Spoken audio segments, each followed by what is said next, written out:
የሚስቱን ሰገራ ስላየ ብቻ ሚስቱን ስለፈታት ወንድ ያልሆነ አባት ወይም ደግሞ ወንድ ያልሆነ ባል ታሪክ ነው የምነግራችሁ። አጠራ ሳረግላችሁ ሁለት በጣም ይዋደዱ ፍቅረኛሞች ነበሩ። በቃ አላ ሞትልሻለሁ ሞትልሃለሁ የሚባባሉ ነበሩና አይቀርም ተጋቡ። ከዛ ሁለቱም ልጅ መውለድ ይፈልጋሉ። እሱም ልጅ ወዳሉ ይላታል፣ እሷም ልጅ ወዳሉ ትለዋለች። ከዛ መጨረሻ ላይ ታረግዛለች እሷ ማለት ነው። ማይደርስ የለም 9 ወር አልፎ ያረግዘ እንትን ልጅቷ መውለጃዋ ታይም ይደርሳል ማለት ነው። እና ምን ይላል ለቃ እንደወንድ ቃ አለውና ነገር ብሎ መውለጃ ክፍል ይገባል። አክቹሊ እንደም ወንድ እንዲ ባሎች ነው ግዴታ መግባት አለባቸው። እሱን አላውቅም፣ በጣም ኢንፎርሜሽን የለኝም ስለሱ። ብቻ ከዛ ጀለስ መዋለጃ ክፍል ገብቶ ያው ምጡና ነገር ይጀመራል። በቃ ሚስትየዋ ሪሪ ትላለች። በተለይ ደግሞ የመጀመሪያ ልጇ ነበረ። ከዛ የሆነ ሰዓት ላይ በቃ ወደፊት ለፊት እንዲጠጋ ብሎ ማየት ጀመረ። ኖርማሊ ከጀርባም እዚህ ጋር ቢቆምና እጇን ቢይዝ በቂ ነበር፣ ግን ወደፊት ለፊት ቆሞ ማየት ጀመረ የሚካሄደው ነው ታች ማለት ነው። ከዛ ነርሶችም አሉ ዶክተርም አለ፣ ሁሉም ያው እንደምታውቁት ነው ማዋለጃ ክፍል ምን ይፈጠራል። ያው ጀነራሊ ሴቶች በሚወልዱ ሰዓት ፑሽ የሚያደርጉት እንትን የሚያደርጉበት መስል እንደዚህ ለሽንት ቤት እንደምንጠቀመው አይነት መስል ነው፣ አትመሳሳይ ነው። ገብቷችኋል? እና በዛ ሰዓት እንዳጋጣሚ ሆኖ ስለሆነ ወደ ሆስፒታል የሚሄደችው ይሄ ምንድነው ስሙ የአንጀት ክሊን የሚደረገው አለ አይደለ? እሱን አላደረገችም ነበር።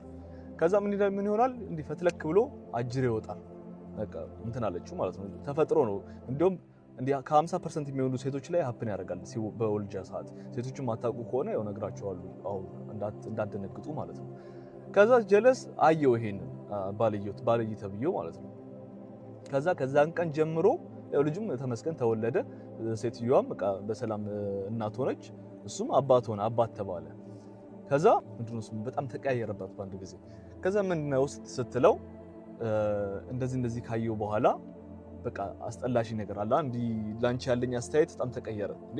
ሲጀመር ሴቶች ሽንት ቤት አይጠቀሙም ሲባል ሰው የቀልድ ነው የሚመስለው ማለት እንዲ አንዳንዱ የምር አድርጎም እየወሰደው ያለው ሰው አለ።